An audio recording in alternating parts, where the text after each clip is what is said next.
means that the number one pick in the 2021 NBA draft goes to the Detroit Pistons.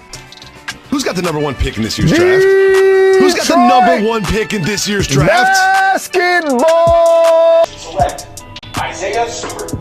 The Detroit Pistons select Killian Hayes. Saddiq, that was absolutely sensational. I don't know what went into that process. I met the criteria to be selected, but I wasn't. From long range. Oh! Yes! Detroit basketball!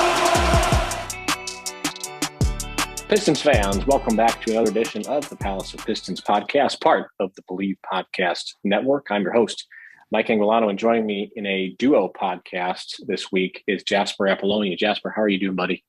I'm doing well. We are missing, unfortunately, our good friend Aaron Johnson this week. A little family emergency, unfortunately. We were wishing him and his family the best, of course, but we soldier on. And we actually have some okay things to talk about this week. Pistons won a game, snapped their 14-game losing streak, which was much, much needed. And I have to say, they looked like a decent team with that win. It was very reminiscent of last year's team in the sense of the reason they beat the Miami Heat was because they out-hustled them. They outworked them. They did the small things, and they played a complete team game. They weren't just relying on Jeremy Grant or Cade Cunningham or so-and-so. It was really nice to see, I have to say. Wait. So that means we're not talking about Jared Goff? Well, you know what? How about this? We can mention this one little fact, which is, I guess, shocking if you're not a fan of Detroit sports, and very, very believable if you are. Yesterday was the first time the Pistons and the Lions have won by double-digit figures on the same day since, guess what year, Mike? Oh, boy. 2000. Oh, Mike, I'm going to just stop. No, I'm going to stop you right there. 1973, my friend. Oh, no. 1973. Like, we're talking barely post-Watergate at this point. That is impressive. A long, long time, my friend. And it was nice to see both. I don't think either win was necessarily expected.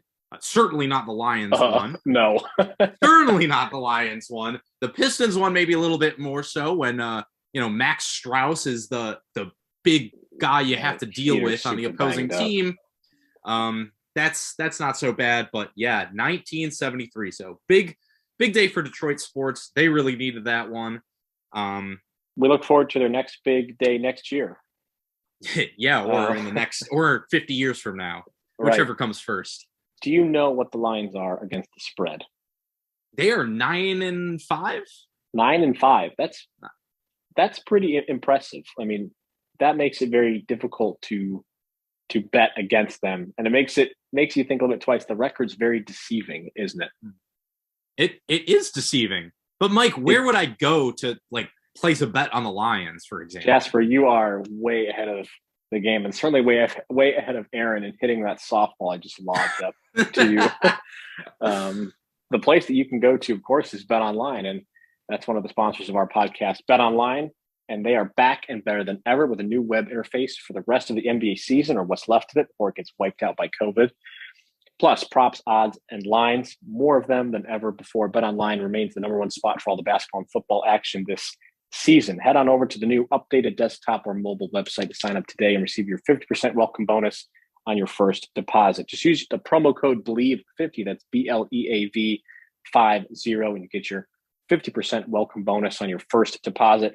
From basketball, football, NHL, boxing, and UFC, right to your favorite Vegas casino games. Don't wait to take advantage of all the amazing offers available for 2021. BetOnline is the fastest and easiest way to bet all your favorite sports. And again, that promo code is BLEAV50, BLEAV50. Get 50% welcome bonus on your first deposit. BetOnline, where the game starts.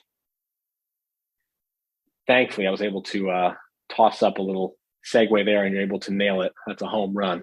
Well, what can I say, Mike? That's $200,000 worth of education from Syracuse University.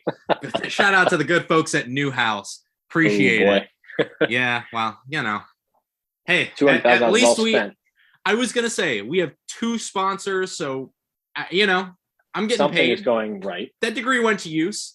Something is going right. Yes, absolutely. Absolutely.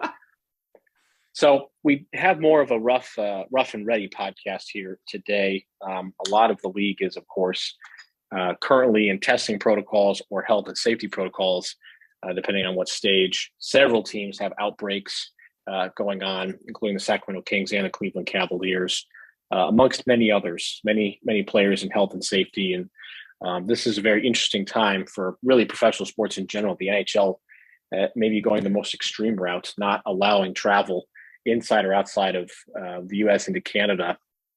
I wonder if the NBA will ever get to that point. Makes a little bit more sense with how many Canadian hockey teams there are compared to basketball. But so a little bit more rough and ready pod. The Pistons, of course, got their win over the Miami Heat. But really the league is in a sort of weird comatose hiatus, waiting for G League players to run up and join the NBA teams and fill out the rosters. So we're going to cover a couple different topics based around the Pistons, and then we'll jump into maybe some general NBA talk towards the end. But Jasper, the Pistons do get that win. You had mentioned a little bit. I want to touch on Saddiq Bey. He's quietly been having a much better run the last 3 games, over 20 points in all those games, actually 23 or more. He had 26, I believe, against the Heat to lead the Pistons to that win, snap their 14-game losing streak. So did you have any other thoughts on that Pistons Heat game before we sort of jump into some other topics and things that we saw happen in that game? Well, first off, it is nice to see that the Pistons are one of the few NBA teams that actually has not been touched by COVID so far this season. It's nice to see the organization and the players taking some responsibility in that sense for staying healthy and being available. That's really been nice to see. Although I will say the other day they threw up a lineup of Saban Lee, Corey Joseph, Frank Jackson, Trey Lyles, and Luka Garza onto the floor. And all I could think of was, oh my God, this is the lineup we're throwing out there for a team that doesn't have half their roster out to COVID. Oh boy, that's tough. But yeah, Saddiq Bey has been, I have to say, a real bright spot over the last 3 games. And Mike, this is something that I've been thinking of and I've seen thrown around on Pistons Twitter a little bit. I'm not so sure this is the case or not yet. It is a small sample size, but there is something to be said about Saddiq Bey doing this with Jeremy Grant out. And, the game right after Jeremy Grant got injured against Brooklyn, Saddiq Bey did not have a good game. Only had 4 points on 9 shots. But in the 3 games since then, 28 points, 23 points, 26 points. Those represent 3 of his 4 highest scoring outputs of any game this season. And not just that, he's looked better. He's looked to have less hesitation. He does noticeably seem to have more confidence out there right now. And my question to you is, how much of that do you think is just, sample size? We're almost 30 games into the season. He's finally starting to hit some shots. Or is that a direct result of Jeremy Grant no longer being on the floor as him at the same time? I think it's a little column A, column B. I remember saying a few podcasts ago that I really felt like Saddiq Bey would regress back to the mean. I mean, he was so bad for such a long stretch of the season, it seemed. And I thought it was a matter of time before we started to get into a little bit more of a rhythm. But it is interesting that it happens with Jeremy Grant leaving the rotation. So, maybe that is certainly playing into it. Fits his skill set a little bit more to be at the 3 like that, with Hamidou Diallo at the 4, which we'll get into later. But I really think it's a little column A, column B. He was so poor. There were points where it seemed like he could not get any worse. And I think that's him coming back up the last 3 games, starting to play quite a bit better. He was demonstrably better in this Heat game. 26, 4 and 2, shot the ball well. I mean, he shot better than 50% the last 3 games. I think it's more of him starting to just simply play better. But I think the Jeremy Grant thing does impact things, and that's going to lead to another long podcast somewhere down the road as we get closer to trade season and Jeremy Grant gets a little bit healthier of what's going to happen to him, because it seems like he's certainly on his way out. But yeah, him being able to shoot the 3 ball, he was 3 for 6 against the Heat. He actually got to the free throw line 10 times as well. Certainly nice to see. Do you think that that's a direct correlation from Grant being out? I have to say it's weird, because you'd think with Jeremy Grant in there, taking some of the pressure off of defenses in some of the same spots on the floor that Saddiq operates on, you would think that almost make it easier for Saddiq Bey to do the role player-y things he's supposed to do, like catch and shoot threes. But it seems as though it's actually had the opposite effect, because, look, Mike, I don't think it's just him hitting shots. I do think he looks more confident out there without Jeremy Grant on the floor. And we talked about this earlier on in the season, him playing well as kind of the focal point on offense with the backups. So yeah, I'm kind of with you there. I do think it's a little bit of column A, column B. I also don't think it's a coincidence that, like you said, he got to the line 10 times last night. The game against Indiana, he got to the line 7 times. Those are, again, 2 of his 3 greatest outputs in terms of getting to the free throw line. So it seems like his aggressiveness is up. It seems like his hesitation in terms of the catch and shoot threes, especially, is down. I can't explain it exactly, but it is different because, look, when they had a chance against, I want to say it was in the Brooklyn game, when he had a chance to tie things up for them and at least get them back into the game. He really you could just see he didn't have it. He didn't have that confidence. And now you're seeing him go out there on the floor and just take the shots that he's supposed to be taking, get to the line, get to the rim. And I can't fully explain it, Mike, but it does seem to give him a different level of confidence in both of himself and in his teammates as well, because I think he's passing the ball better as well. Maybe it's just they don't go along well together, but there is something there. And look, we're going to have an opportunity to see a larger sample size without Jeremy Grant there, because Grant's at least going to be out for the next 6 weeks. So we will see, but I would not be surprised. I will not be surprised whatsoever if Saddiq Bey, I'm not saying he's going to be over 20 points a night, but if he continues this output, I would not be shocked at all. So something interesting, because I'm looking at his game log. So he shot 7 free throws against Indiana, like you said. The last game he shot 7 free throws? It was all the way back against Sacramento. It was. And guess what? He had and guess what? 4 and 3. Yup. And I think that is something that you can demonstrably point to when it comes to, okay, Jeremy Grant's not out there. How does that help Saddiq Bey out?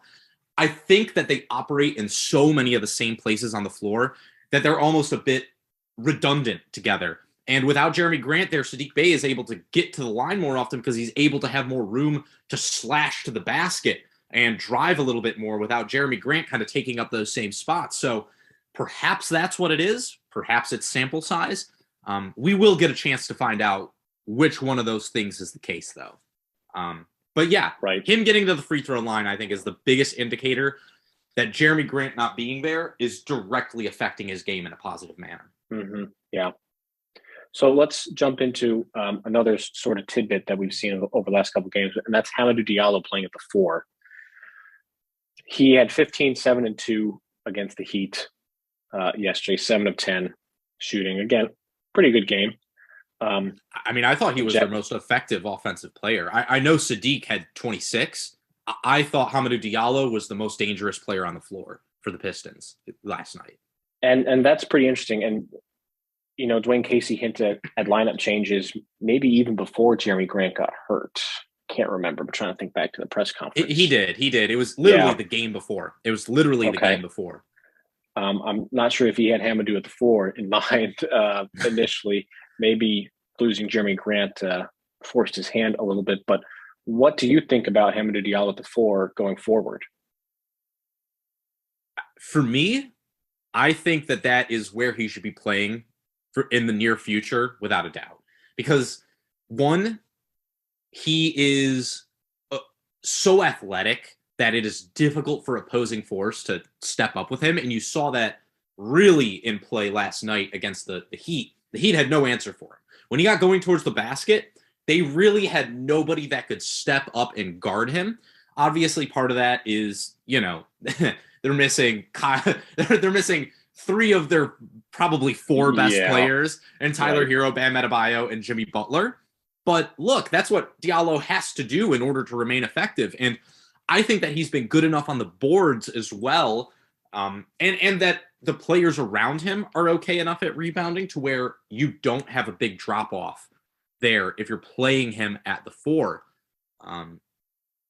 I think he's been really good. I think he's been effective. Obviously, he's been quite efficient. But the fact that he really only needs the ball in his hands if he's going to be looking to slash the rim and score quickly, I think that's another thing that plays into Saddiq Bey having a little bit more freedom to operate in the spaces he wants to operate on the floor, and feeling like he doesn't have to rush his shots, that he can work his game as well. Because, look, Diallo is a very, very simple player at this point in his career, and that's kind of what you need from an NBA 4 in 2021. You don't need somebody that's going to post up 5, 6, 7, 10 times a game. You need somebody that's just going to give you efficient offense and be able to stand in front of whoever they're guarding and switch on pick and rolls. So I think Diallo's done a really good job of that. His defense has also been acceptable to my eyes. So if I'm Dwayne Casey, I'm not looking to switch him out of that anytime soon. The other option is Trey Lyles in the starting lineup. So that's a non-starter. I was going to say it helps that the Pistons don't have somebody to play the 4, so they just need to have a revolving door of people who that can will do be the weird interesting non-4 things. That will be the interesting thing when they do get back Kelly Olynyk. How does that rotation switch up? Because if I'm being honest, one of those 2 guys should be the starter. And I right now, I'm of the impression that perhaps Hamidou Diallo is the one. Because, Olynyk needs the ball in his hands a little bit more. Maybe it makes more sense to stagger those minutes so he can be on the bench as their center and give you some different looks there. So we'll see. But as of right now, I think it's pretty much been a success, Hamidou Diallo at the 4. Yeah, we had said a while ago when we were talking about the lack of bigs on this roster that Dwayne Casey was going to have to get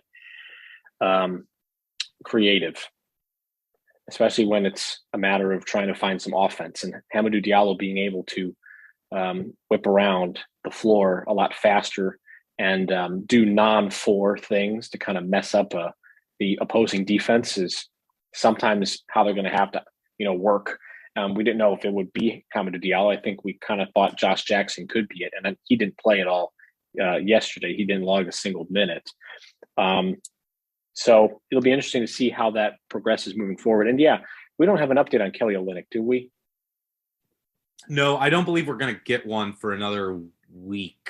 I think we were supposed to get the December 26th. Yeah, he should be. He was out 6 weeks, and that was pretty close to 6 weeks ago, maybe 4 or 5 at this point, maybe even more.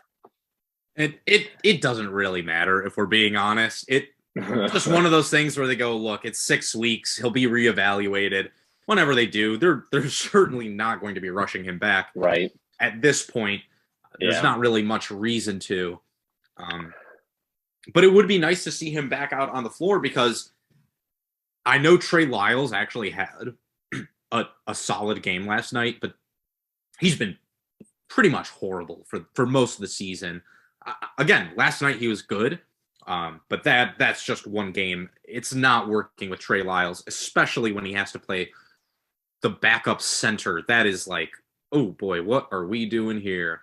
Yeah. And it's not Dwayne Casey's fault. He doesn't really have, in fairness, he doesn't have options. So He is handed and has to use the team that he has been given, and that's something that we have questioned quite a bit lately is the roster construction. But let's switch gears to Cade Cunningham. He only had 4 points yesterday. He had 4 points, 3 boards, 10 assists. Good. But prior to that, he had a 10-game stretch where he scored in double figures in all of those games. He had 10 straight games of 10 points or more in those 10 games, which were all Pistons losses. But I digress. He averaged 20 points, 6 boards, 4.7 assists per game, with a pretty decent steal percentage and a fairly high usage rate as well. Somewhere in the 92nd-ish percentile, 42% from 3 and 44% from the floor. So he had a really nice 10-game stretch. It didn't result in any wins, but that's a team sort of influence, not just to Cade Cunningham. So with Evan Mobley now out in health and safety protocols, unfortunately, and Jalen Green pretty much out of the race entirely because of his hamstring strain. Looking at Rookie of the Year, Cade Cunningham's kind of injected himself back into the race, into the conversation at least, right? Oh, no question. No question. And look, last night he only had 4 points, but guess what? He had 10 assists, and he had 11 assists the game before that. So he's finding it more easy to be a playmaker when teams are, like last night, literally triple teaming him. And you could see he was getting very frustrated with that. That's something that he's going to have to learn to deal with. It's something that he's going to have to adjust his game to.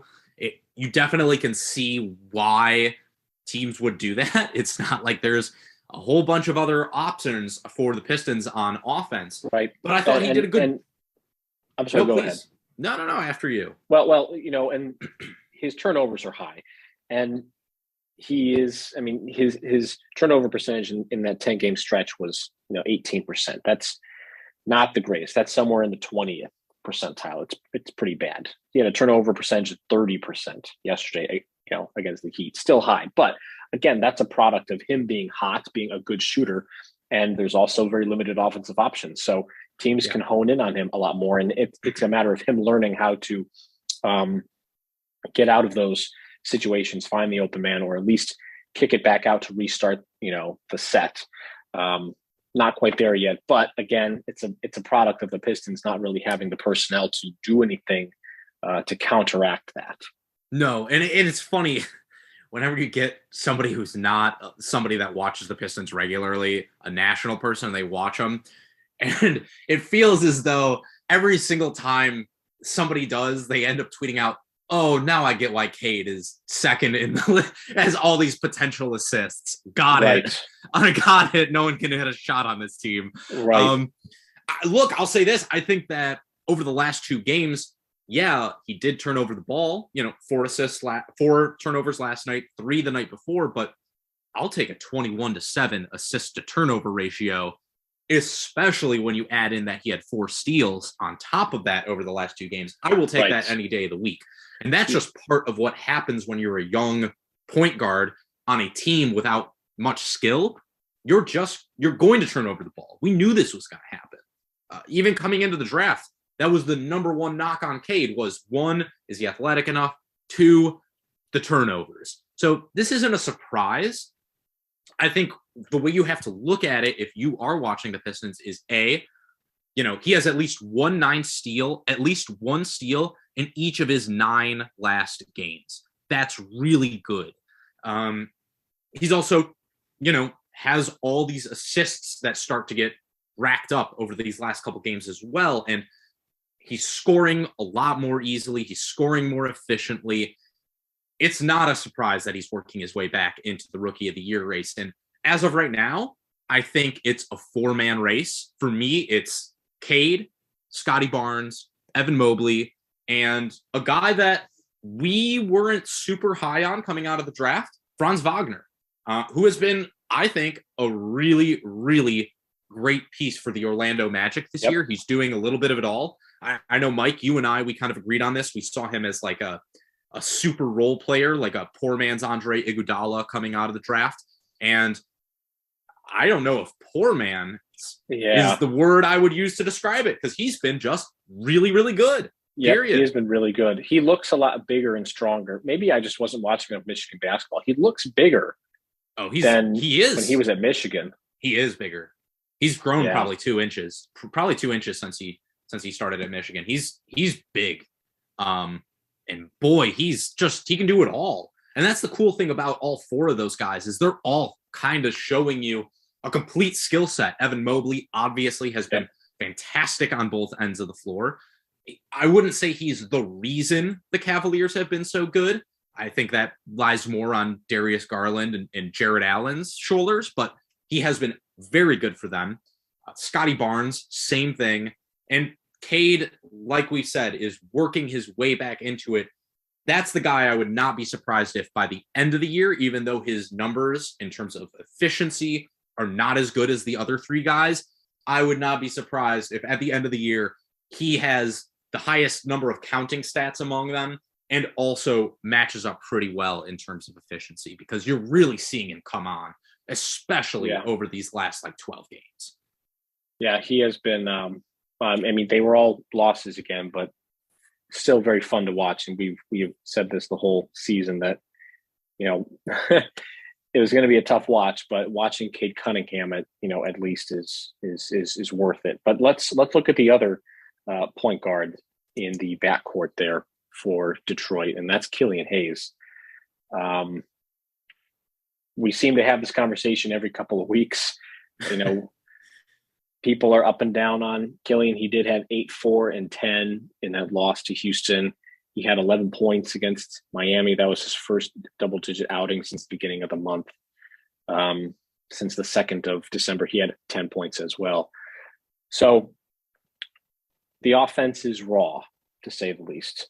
There seems to be trepidation from a lot of his shot taking. I see him go up for layups and kind of do weird stuff to try and get a shot up, or just he kicks it out for some reason. What sort of offensive output do you need to see out of Killian Hayes to where we can think, okay, this is a competent pairing that we can have in our backcourt for the future? Or is it just not going to happen? I mean, his offensive stats are, I can't tell if it's a mental thing or if it's a poor scheme. Cade Cunningham commands the ball a lot, and Killian's just not an off-ball player yet. I don't exactly know what it is. Maybe he'll never get to that point. And I keep reminding myself he's only, 20 years old. Yeah, coming off of injuries in his rookie year. But, what do you need to see moving forward from him to think, okay, we might have something in the backcourt? What signs do you need to see? I just need to see more games like last night. I don't need him to put up 20 points. That's not what I need from Killian Hayes. There's other ways you can get that kind of offense. What I need him to do is, when there are looks available to him, he needs to take them. I guess for me, I'm less concerned about the efficiency even for the rest of the year and even going into next season. I'm more worried about, it's kind of the same thing with Saddiq Bey, where it was like, dude, I just need you to just shoot the ball. Like, when you get the ball and you're open, shoot it. Take the shot. That's all you need to do, because the rest of it will all come along with then. It's one of the things that I loved about Cade Cunningham, even while he was struggling with his shot over the first few games. He just kept shooting. He didn't care. He said, look, I know I'm a good shooter, so I'm going to keep shooting. And if you're not going to guard me out of the three-point line, okay, I'll take the open shot. And now you're seeing from Cade Cunningham, he's shooting, in the mid 40s from outside over his last 10 or so games. So now defenses have more to deal with. They have to cover him. For me, Killian Hayes is exactly in the same boat. He just needs to take these shots. Once he starts being more aggressive on offense, I think it's going to be the type of thing that you see where, defenses are going to have to step up to him in the lane. Opposing centers are going to have to put a body on him when he's driving to the rim. Opposing point guards are going to have to put a hand up when he's on the outside. And that's going to open up the part of his game that you really rely on Killian Hayes for, which is that being that off-ball facilitator, being a good defensive presence, being the guy that calms down the offense and does all the little things right. He's done a way better job of that over the last 2 games. I thought he was really good at that against Houston. Obviously, the shot wasn't falling, but his assist numbers were fantastic. Yep, still looked okay. Yeah, and the opposite was true last night where, yeah, he wasn't facilitating quite as much, but when he got open shots into the lane, when he drove and Kyle Lowry wasn't putting a body on him, Killian Hayes just went up with it. And guess what? He looked good. He made some shots. That's all he needs to do right now.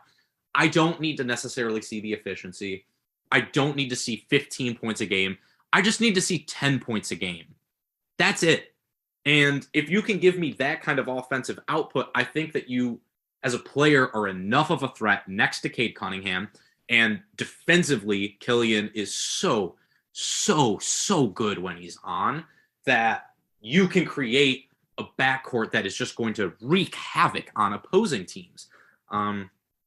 That's really what it comes down to for me. Yeah. With Killian. I don't know about you, Mike. Well, what I just don't want to see is anything dull. I just don't want to see dull things. And I'm not going to find any dull things if I use Lightbox lab-grown diamonds. Say goodbye to dull gifts. You didn't hear it. I just chef's kissed to the mic. I didn't know if it was a chef's kiss or if it was a click of the tongue, like oh Lord. No. The master is back, folks. Say goodbye to dull gifts. Lightbox lab-grown diamonds are the brightest gift of the year. Using cutting-edge technology and innovative techniques, they've cracked the science of sparkle, creating the highest quality lab-grown diamonds you can find at a light price, $800 per carat. They have the same chemical makeup of natural diamonds, but just are grown in a lab. Because of their process, they can create stones in blush pink and beautiful blue, as well as classic white. Lightbox lab-grown diamonds are the gift they'll never want to take off, priced so they won't have to. They really do make any outfit sparkle. Visit lightboxjewelry.com to add sparkle to your holiday shopping. And by the looks of the date on my MacBook Air here, you are running out of time, folks, quickly. That's lightboxjewelry.com. Lightbox diamonds, never a dull moment. Mike, I want to talk about one more bright spot, if you'll pardon the pun, from last night's game with Killian. He got to the line 4 times, and that is a part of what I think we're talking about when we say aggressiveness, and part of why he just needs to put shots up at a certain point is, folks, Killian Hayes is a 92% free throw shooter for the season. He's missed 2 all year. He's missed a total of 2 free throws. So, you can talk about the efficiency from outside. You can talk about the efficiency at the rim. But the fact of the matter is, if he gets to the free throw line, he's going to make the shots. And there's nothing more efficient than a 92% free throw shooter. That's another aspect of his game that he definitely needs to be leaning into more. If he can just get to the line, man. Like, you don't need to give me 10, 12 shots a game if you're getting to the line 4 or 5 times a game, because that's just an easy 5 points. And sometimes getting to the line is, when a good shooter is having a rough night, that's the tool they go back to from their toolbox to start to right the ship. They get to the free throw line, they see the ball go through the net, and sometimes that's the the click that they need to start to shoot better, get more aggressive. And we've talked about this with Killian for, it seems like 5 years, and he's only 20 years old, but it's only been like a couple of months, really. We just want him to be more. I know. We just want him to be more aggressive and get to the free throw line. That's a great tool to use. He is an excellent free throw shooter. We just want to see that aggression more. So I guess in terms of an offensive standpoint, I mean, you kind of touched on it a little bit. I just want to see good offense in the backcourt between him and Cade Cunningham, whether that's him helping to facilitate things, whether that's him trying to be a little more aggressive to open things up a bit, because that's ultimately what's going to, suck a defense in and allow Saddiq Bey and Cade to, have some more clean looks from deep. The aggression, I think, is still what I would like to see. I mean, that those 4 free throw attempts, that's equal to the amount of free throws he's taken in the last, let's see, 6 games. Yeah, wow. 4. I mean, he took none against Houston and Indiana. He took 2 against Brooklyn, none against the Pelicans, 2 against Washington. So, I mean, he needs to try to get to the line a little bit more just to see what happens on the offensive side. Maybe it's what he needs to see, just the ball go through the hoop, or again, like I said, kind of, sucks the defense inward and allows your offense a little bit more room to breathe. But I guess I would just like to see the aggression out of him.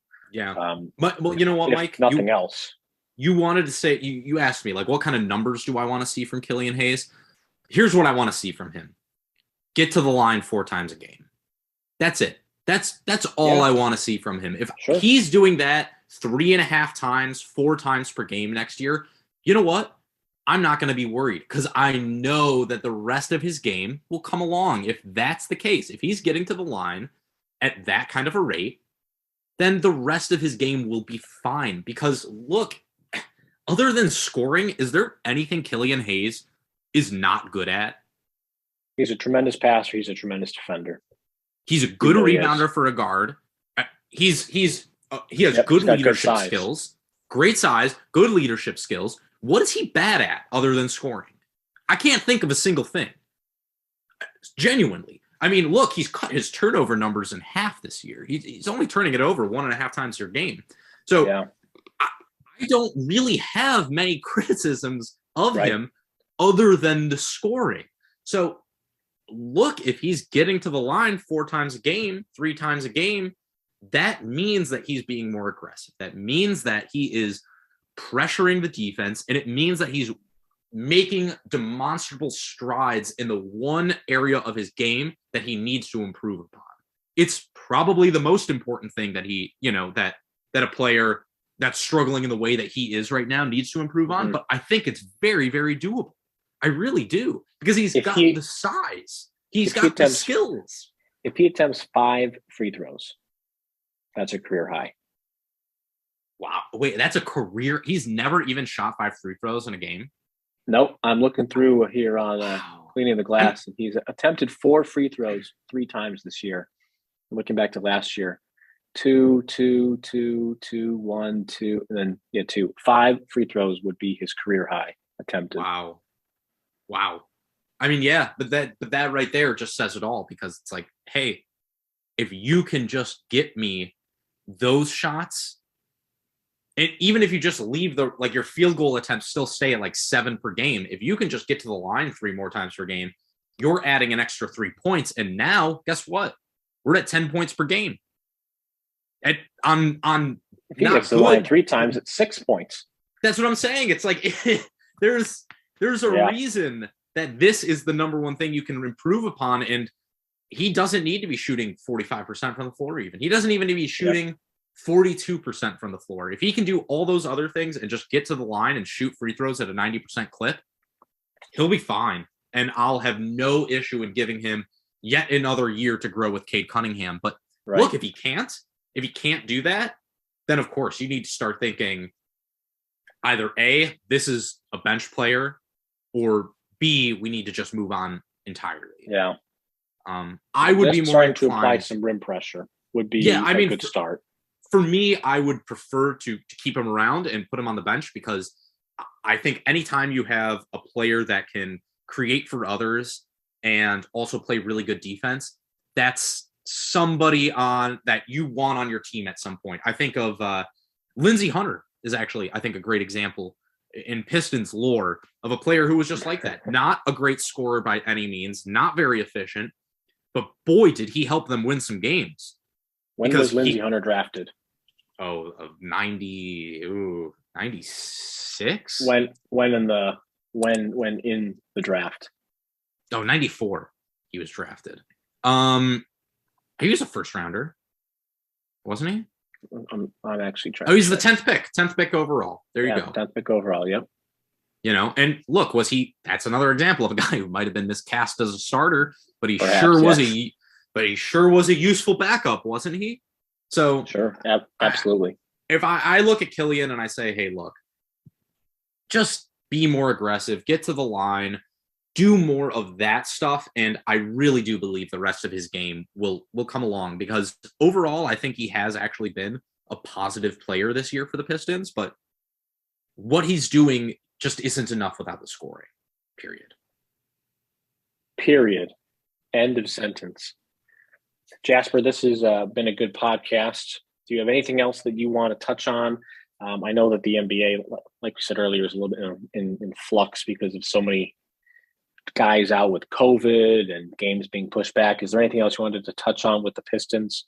Miraculously, they haven't been touched by COVID. Knock on wood. I'm knocking on my wood desk as I'm knocking on my exposed brick wall. Not to brag or anything. Whoa. No, I'm kidding. Look, hey, I have to say, Frank Jackson, that's another guy that I think we haven't talked about really, but he's been really useful for the Pistons.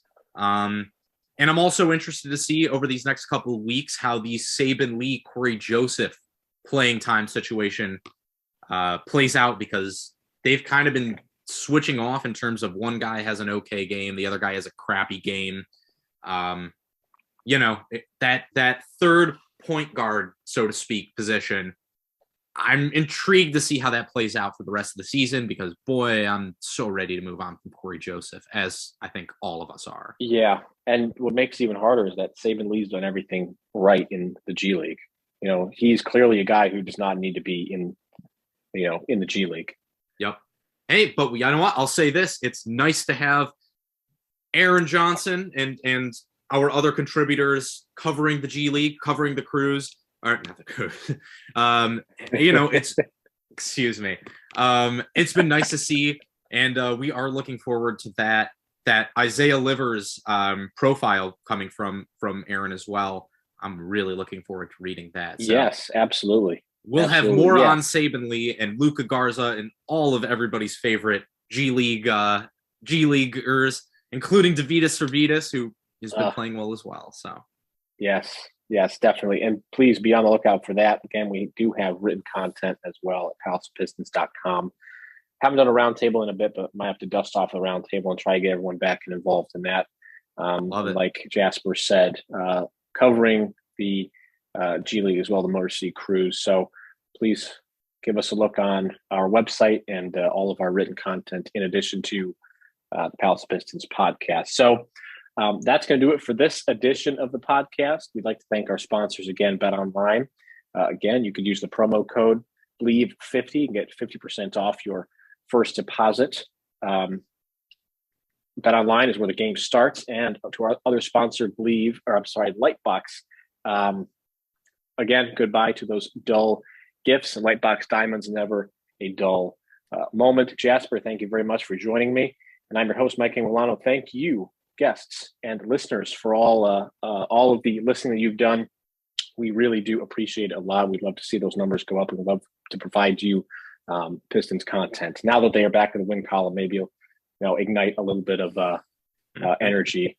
Let's get that parade going. Energy. Yes, let's get the parade started, baby. Between the Lions and the Pistons winning, we're on the road to recovery, I think.